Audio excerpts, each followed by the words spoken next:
Good morning, YouTube. Losing Louie here, and you can see me passing the long lines of cars waiting to get into the get on the freeway as I speed on to my HOV lane here, which is really cool.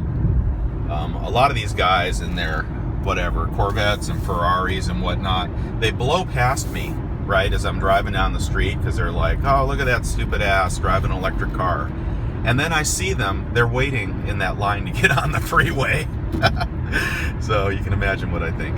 Anyway, so here I am. I'm doing the continuation of my EV roundup. As you know, I'm in the Kia Soul. I have been driving this now for nearly 1,000 miles. Real world range on this vehicle is about 100 miles. If you like to put your foot on the gas from time to time, or you travel some hills. So I'm going to peg this at 100 miles as a new battery for an average driver. The optimal speed on any electric vehicle is about 55, on the freeway is about 55 miles an hour, and I don't do that. I do 65 to 70. So, you know, you could definitely squeeze 110, 120 mile range out of this if that was your only purpose in life. But nonetheless, I'm just driving it as a regular car and still loving it. To move on to why I eliminated all the other cars in the range, I'm going to go through the cars really quickly. Virtually every automaker has an entry into the electric market. So let's see, going down the line. The way I sorted these out and the way that I avoided some of them was on the range issue. And if you're offering an optimal range in the 80-mile area, then that is old technology. That is just not going to sustain you as your battery depletes if you have any form of reasonable commute like I do.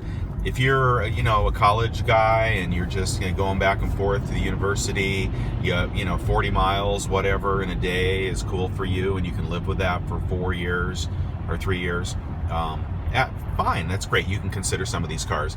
But among the cars that I eliminated, which are also the cheapest of the vehicles, I've eliminated the Chevy has a low range, the Ford has a low range, the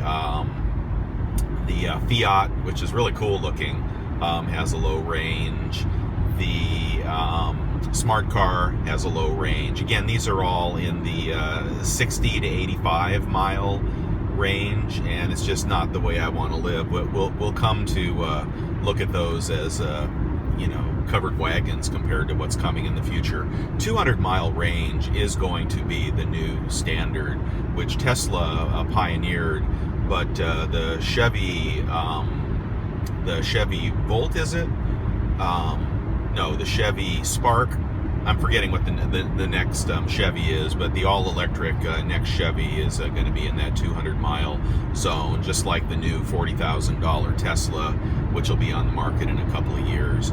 So if you see any of these vehicles with great deals, $99 leases, etc., you know, chances are their range is 80, 85 miles or less, and be wary of selecting a car like that, because it may be 80 miles on day one, but if you live in a hot climate, if you charge to 100%, if you use the 440 fast charger, which destroys your battery, I've had that confirmed from a top person at Nissan. You know, your battery is going to deplete. You know, expect on 15% depletion in the first 18 months, and then another 5 or 10% every 6 months after that. Again, if you're driving normally. The dealer, when I took back my Nissan Leaf, he said that he was surprised I had 49,000 miles on the vehicle.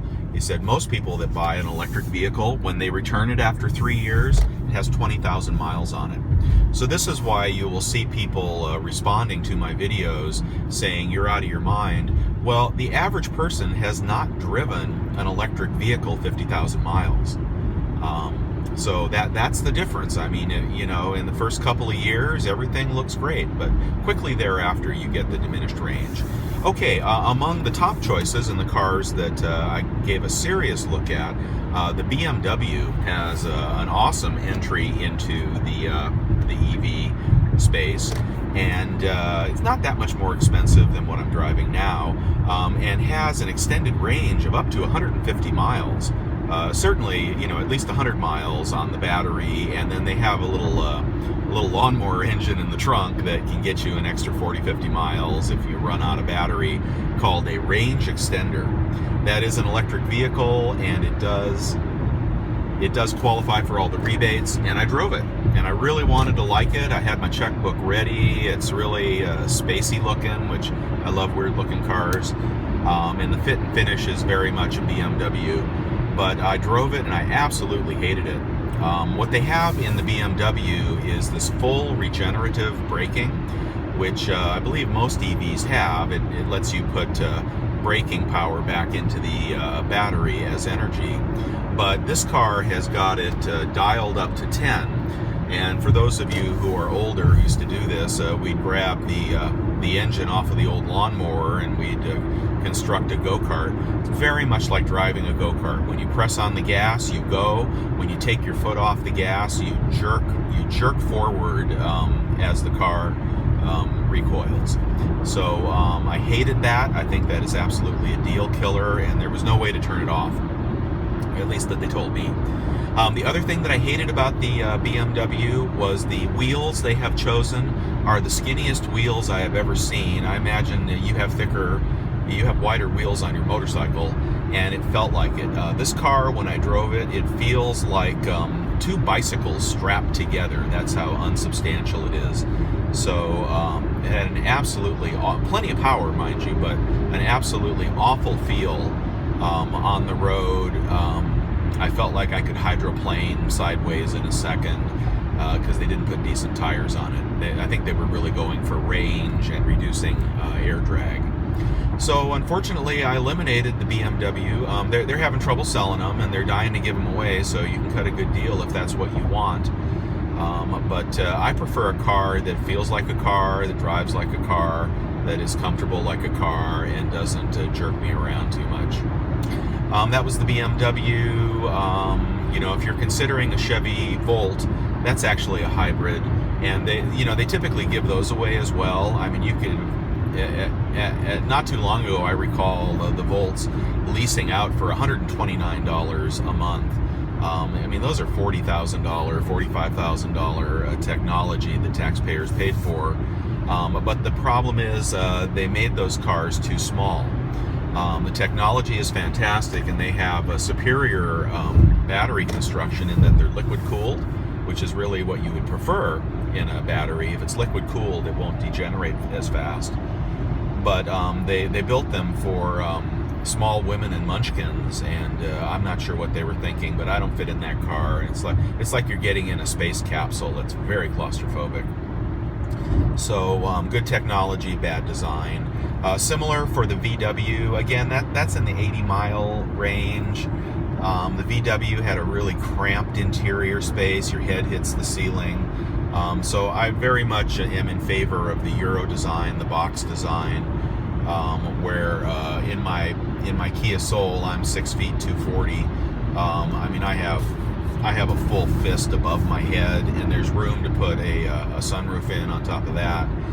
So I really am enjoying spacious interior. So let's see, that was, about the Nissan, about the Chevy. The Ford has an interesting entry, which is pretty comfortable, but again, in that 80-mile range. We did the Chevy. The Mitsubishi has a little teeny 60-mile range car. It's very cute, but very small. Some of the smaller cars are two-seaters, so if you have a family, that doesn't work out very well. But that is how I went about eliminating all the competition. That's just my opinion and giving it to you straight, and there's lots of reviews on all those cars. But my best advice to you would be, I'll give you two things as I leave you. One is unconsider any vehicle with an 80-mile range. Just cross it off your list. You will regret it.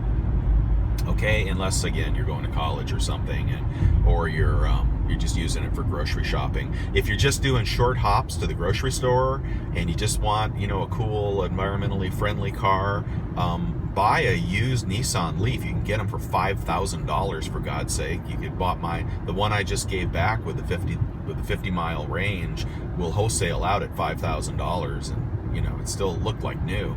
So get yourself a used EV if you just want to go to the grocery store.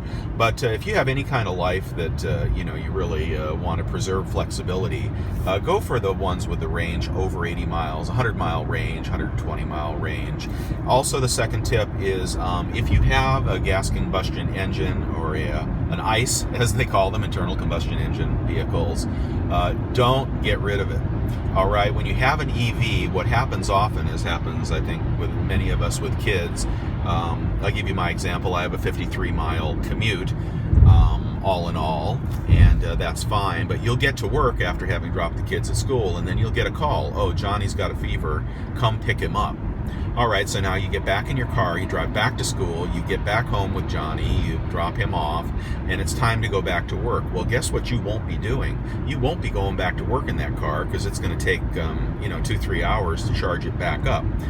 If you have an inexpensive, high mileage, leftover internal combustion engine vehicle parked in the driveway on the street, mine was a 130,000 mile Honda Accord, and I was so happy I had it. I was so happy I kept it.